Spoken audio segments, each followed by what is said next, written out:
Good afternoon, everyone. My name is Arijit. Before I start, I really want to thank the AW organizing team for having me here. And I'm super excited and equally nervous because this is my first time in Singapore. This is my first time at any AW event. And I'm really looking forward to share my knowledge, my expertise in design. So, I work as a lead product and UX designer in ThoughtWorks, and I also represent the customer experience and product design service line and the XR community in ThoughtWorks. And I had the opportunity to design many AR/VR solutions, proof of concepts, and experiences for clients across domains like automotive, retail, and exhibitions. If I had to summarize my last 10 years as a journey as a designer, in one image, this is what I would use, right? From transitioning from being an architect to transitioning to designing for physical product and industrial design, and then transition to digital products. And then slowly I'm exploring the world of augmented reality and virtual reality as well. So it's really millimeter to inches, which is actually the unit in how we measure the designs, to pixels and now to PPIs. So as you can see that I had the opportunity to get exposed to multiple design disciplines, and which is where I think we really have something over here. And this is where it all started for me. You know, the game, as we all know, this has been the gateway for many of us into understanding augmented reality. I've tried virtual reality before, but augmented reality is something that really piqued my interest. And particularly because at that time, I was working as an architect where I dealt with designing 3D spaces and also 3D industrial, physical industrial and product designs. And we had this process of always imagining the spaces and 3D objects in 2D planes, whether it's a piece of paper or on the screen. And we always had to actually create the models physically, right? So that's how we could actually communicate our designs to our clients. But when I saw Pokemon Go, when I saw augmented reality back in 2016, I was really intrigued, and I thought to myself, wow, like this can reduce a lot of effort to actually create those physical 3D models, right? And you can actually visualize them in your space. So this was back in 2016, and then at that time, I was also transitioning to designing digital interfaces, which is mostly 2D in nature. It's still 2D in nature, so that's what it is. I was parallelly exploring the world of AR/VR as well. And as I was exploring that, I realized that designing for AR/VR is extremely hard. User experience for AR/VR is extremely hard, and it needs a lot of work. As you can see, there are a lot of design principles used by a lot of different companies, whether it's for the hardware or for the operating systems.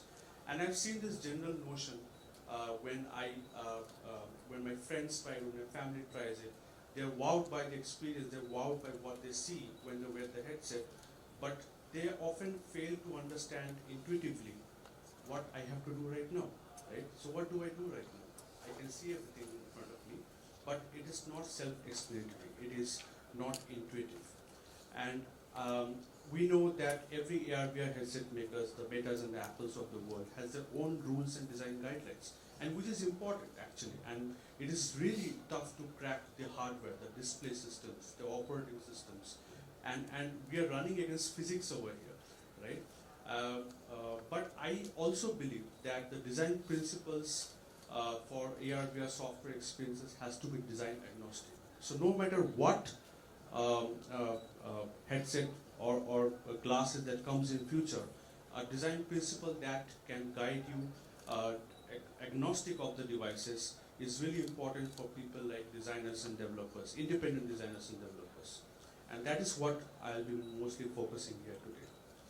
And I really define user experience by these three words. User experience is not only about the design principles, it's also about product thinking, it's also about the technology, the coding, the engineering that goes behind. Everybody jointly owns user experience. And what I use, these three words that I use user experience is usefulness, usability, and delight. As you can see, I've used the example of a lamp design. It's not really an AR/VR design or a 2D UX/UI design, right? It applies generally to all kind of design disciplines.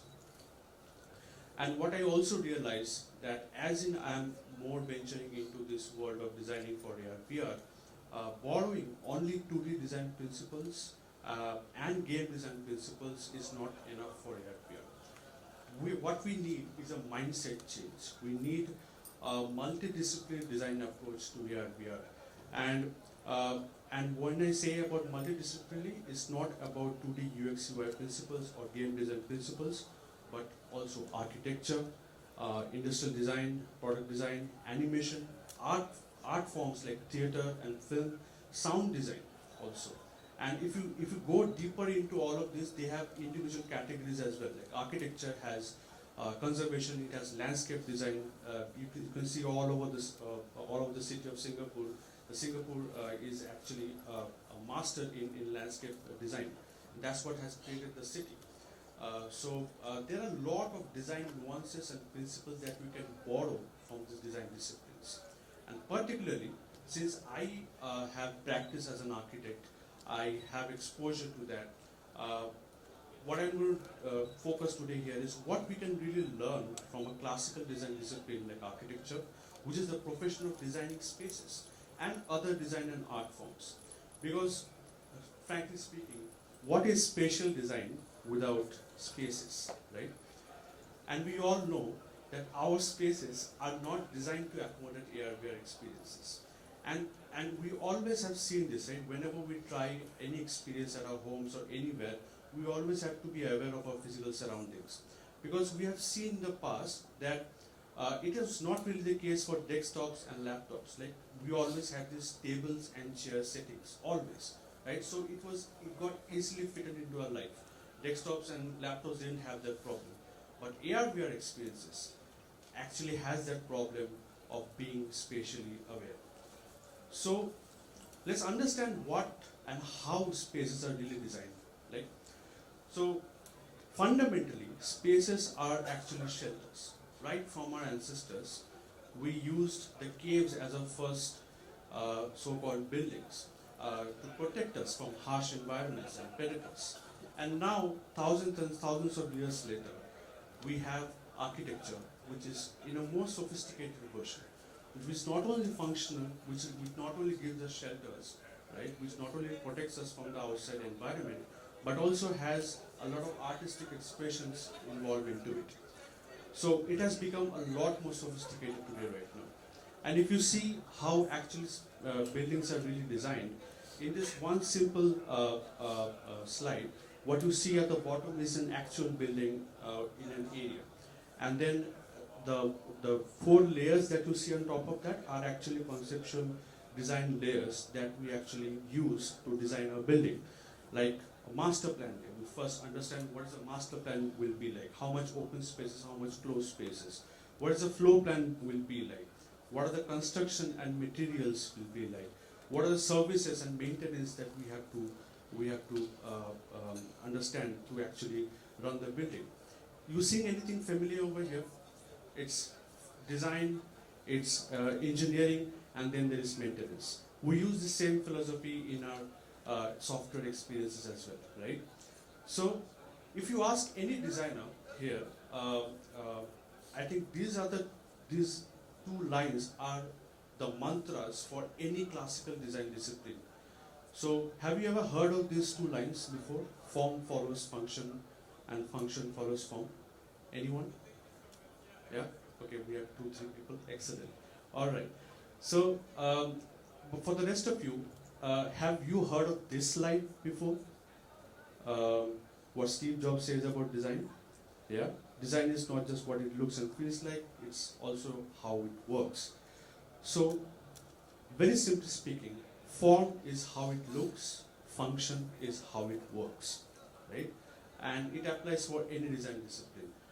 Form is what it adds to the aesthetic value of the design, and function is what actually is involved to actually make the whole design work.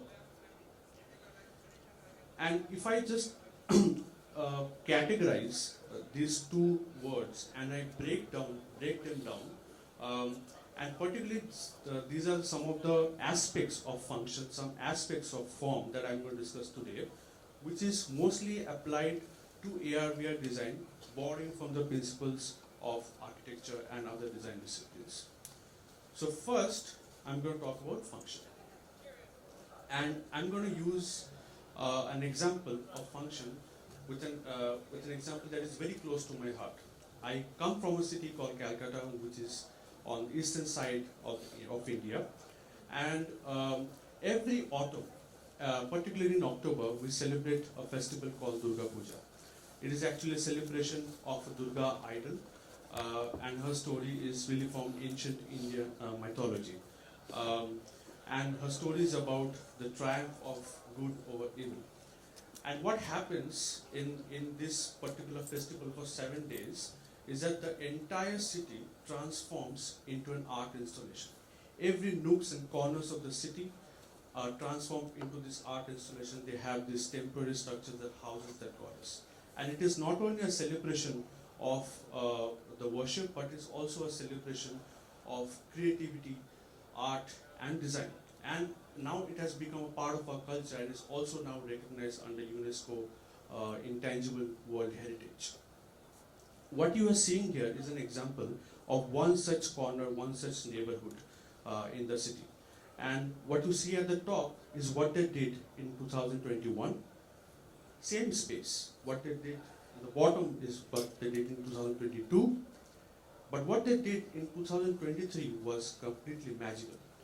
So what happened is that they took the theme of a comic book written by one of our famous poets, and they not only created a temporary structure in that neighborhood, but they involved the entire neighborhood into this design. And it looked like that this entire neighborhood, which is a combination of a permanent residence and also temporary structures, it looked like it was right out of a comic book, right? And there were theaters and music involved, and it was a complete immersive experience, but in physical form. So this is one aspect, one example of context, where the context got transformed due to the design that got involved. The second example of context is mostly about how the design is blended within the context. Now, what you see here on the left side is a famous school design in Rajasthan, which is in the western part of India, and it is in a desert setting.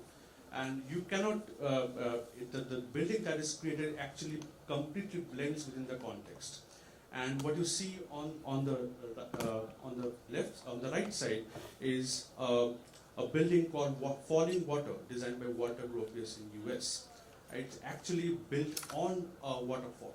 Right? So whenever we design a building, we are actually told that understand the context as much as possible, understand its natural setting, understand the wind flow, understand its geographical setting, understand its light aspects, everything. So the context is very, very important when we design, particularly for temporary or let's say permanent buildings as well. So the spatial context in architecture is important and equally important for AR/VR designs as well.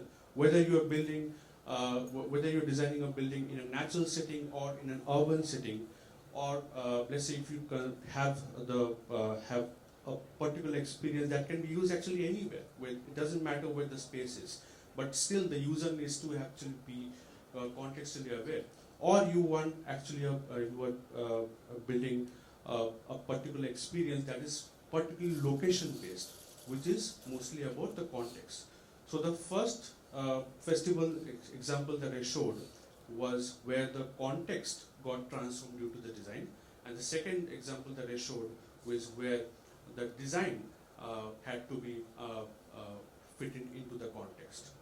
So if I say that this is a vertical spectrum, and I call this as a context spectrum, I divided into these three aspects, three divisions. The first one that we have is context independent.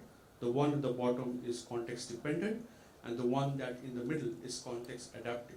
To give an example, if you use any other tool, let's say you are using Excel in Apple Vision Pro or Meta, it is context independent. It doesn't have to be tied to any other particular location.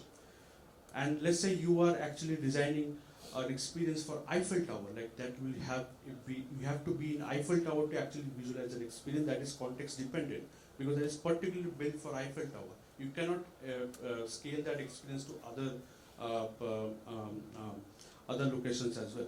And then there are one that is in the middle, which is actually more magical, and mixed reality can be taken full advantage of that, and that is context adaptive. So no matter what you design, according to the context, the entire experience gets transformed, and the context transforms also along with it. The second example that I want to discuss, form architecture, is what we use is space flow or zoning, or we call, say, bubble diagrams.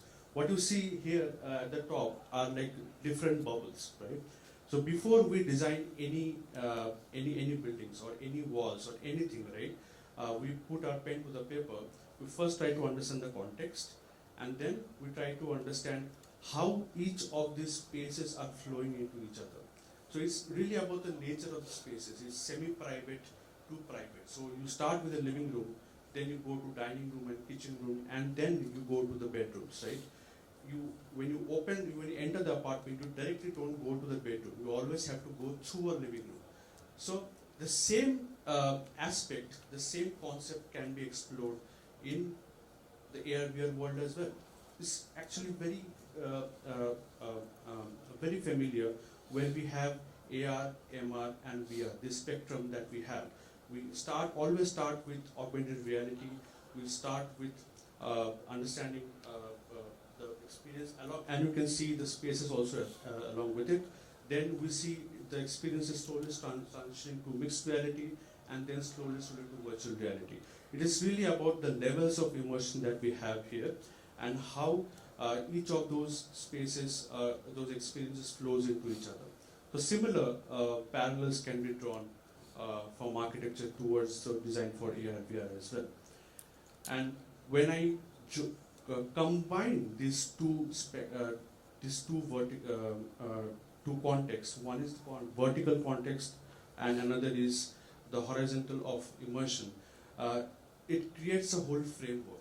It was not intentional, but when I saw this, that these are the two frameworks that can be combined, it creates context immersion framework. So every AR/VR experience that has been designed and every AR/VR experience that will be designed in the future can fit into this framework. So if you draw a user journey of a particular AR/VR experience, it can really start from level 1, then to level 2, then level 3 and level 4, and parallelly we can also tie it into when the experience is becoming context adaptive, when it's becoming context independent, and when it's becoming context dependent. So you can play within this particular framework to design your AR/VR experiences, and this is all coming from some of the aspects that we learned from architecture. And another very familiar thing that we have seen is the user flow, right? You tap on one button, then the next button, and then you go to the next button. This is how the user flow happens for even 2D design world, right? But same thing also happens in architecture.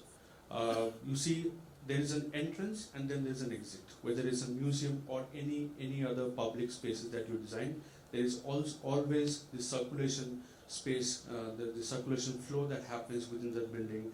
And whenever the user wants, whenever the visitor wants, they can exit the building, or whenever they want, they can actually enter the building from any site. But it is completely dependent on the user's agency. So that is one example. These are the few examples of function. Now moving on to form. Form, fundamentally, it's all about the aesthetics, the value that it adds to your design. And the first thing that I want to use example is frame. Now in 2D design, your frame is your laptop screen, is your 2D screens, your phone screens, right? But in AR/VR, your entire space is your frame. where do you want your user to look? How do you draw their attention? So we have this 210-degree field of view, like you can see till the back of your ear. Not you cannot see what's behind you, but we use these 360-degree experiences in many VR use cases where things are happening in the back, and we look back and miss something in the front, right? So and then some people actually use 180-degree experiences to make sure that nothing happens in the behind. But the magic actually lies in actually the framing, right? Have you ever been to places where you have gone there and you have constantly clicked pictures, right? Because it's so beautiful. Have you ever been in such spaces? Do you remember that? Because architects use this technique of vista, something we call vista, where it is your view is flanked by certain guidance, like certain trees, certain build forms, and then you look at certain subject. This is also used in photography, this is also used in cinematographies, and this is one technique that can be used to design AR/VR experiences as well. So whatever happens, put everything on the field of view of the user. You can use audio cues also to have like an audio framing as well, but visual framing and having them at a certain vantage point is extremely important. If you drop them in certain random spaces and user is unable to understand where to look, then there's a lot more work to do for those VR experiences. And then transition. This is one of my favorite examples, actually. This is actually really the art of revealing one thing after the another. So in architecture, and specifically if you've been to many European cities, there are like few corridors, like few alleyways, and when you travel through that, and suddenly you open up into a new space, like a huge space, like a plaza or something. So that is really a transition, like how one space is actually opening up to another space. And then the same thing, let's say you are driving right through a dark tunnel, and you know there's a light at the end of the tunnel, and when you go through that and suddenly you are exposed to a beautiful scenery, you slow down. And that's where the motion also is very, very important to the transition. And the last example is here is not really one space is flowing into each other. Here is the light is playing a crucial role. Like in theaters, in movie theaters, you know ads are going on when the lights are still on. The movie has not started yet, right? But when the light dims, you know there's a mental cue that the movie is going to start. That is also one way of transitioning the users into one experience to another. And then comfort. If I ask you which chair would you want to sit here, the top one or the below one? Anyone? Below one?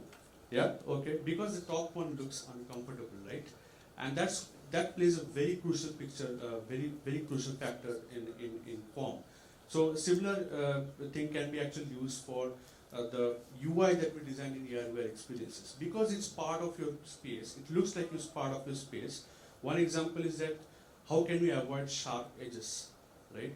So if you see a lot of other designers actually use rounded corners to make them look comfortable. So that's one aspect of how even we can derive from industrial design principles, that how can you make things look comfortable. And that is equally important for AR/VR experiences. And then scale. We know that AR/VR experience can convey scale truly, right? That cannot be conveyed through images or videos. That's one of the biggest advantages of augmented reality and virtual reality we have. That's one way of looking at scale. Another way of looking at scale is how it's used in architecture. Different spaces have different kinds of spaces. Whether it's a hotel lobby, you will not have like a very small space. But if it's your bedroom, your scale will be completely different, right? So same concepts can be actually used for scale for AR/VR. And signifiers and affordances, right? This is extremely important for when we design. So when you see a building, you know where to enter the building, right? You intuitively know that. That's self-explanatory for you. And then when you interact with the door, you know how to swing that door, whether you push it or you pull it. You intuitively know that. And that is without any signages or anything or any instructions. The same thing can be actually used for AR/VR when you actually hold a particular controller and there is a gun overlaid on top of the controller, you know which button to press to fire that gun. And when you see a butterfly, a virtual butterfly, you intuitively know that you have to put your hand out to actually interact with the butterfly, because that is one of your core desires. And this is all what form and function has been. But we have understood form and function, form follows function, function follows form, whichever comes first as a philosophy. But for AR/VR experiences, I want to separate out the feeling part over here. I ask you to do me a favor, right? Whenever you design an AR/VR experiences, always ask this question to yourself: how do you want the users to feel? How do you want to make them feel? Right? That should be one of the first questions that we should ask, because this technology has fascinating power to make you feel, because it really embodies you. You can actually feel like you are someone else and you are in someone else's shoes. So feelings can be imparted from different aspects, like different spaces have different feelings. These are both actually working, these are both office spaces, but you will have your own subjective choices, like which office space makes you more happier, right? Just by using the font, by using the colors. And this was actually used by architects, particularly in Google also, right? They wanted to make people feel certain way when they come for work. And that was the first question that they actually asked when they designed their headquarters.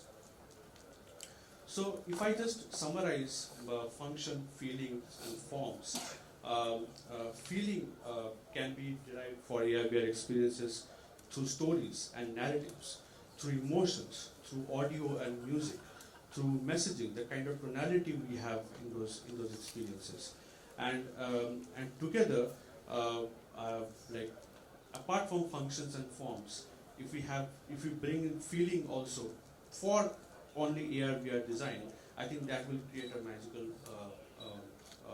approach that we approach the design for AR/VR. It's whether it's feeling follows function follows forms, or form follows function follows feelings, whichever philosophy that suits your experience, that it can be applied. Whether you're designing a training model for an industrial complex machinery, or you are actually designing a horror game, feeling, function, form actually matters all the time. So if I just have like key takeaways from this talk, right? Feeling, function, and form is one aspect. The context immersion framework to design your user journey based on not only AR, MR, and VR, but also the context that you have, whether it's context dependent or context independent, or most importantly, context adaptive. And lastly, a multi-disciplinary approach, a mindset change in how, whenever we are actually designing, it is not just 2D UX UI principles, not just game design, but also combining all other multiple design disciplines. I haven't even named graphic design, furniture design, fashion design into this, because they are different worlds that I don't have much exposure to, but if you have them, do apply them, because the other design discipline, the classical design disciplines, which involves designing for 3D, and AR/VR also involves designing for 3D. We can learn a lot of things from them. So, thank you. So I just wanted to add that as part of ThoughtWorks, like it is always our try and continuously strive to build thought leadership for software delivery, for design, for strategy, and this is my humble approach to actually start design thought leadership for AR/VR. And we know it's a long road, it's still a long road, we have come so close, we have come so far, and this talk is the first try to actually step into that road of building design thought leadership. Thank you.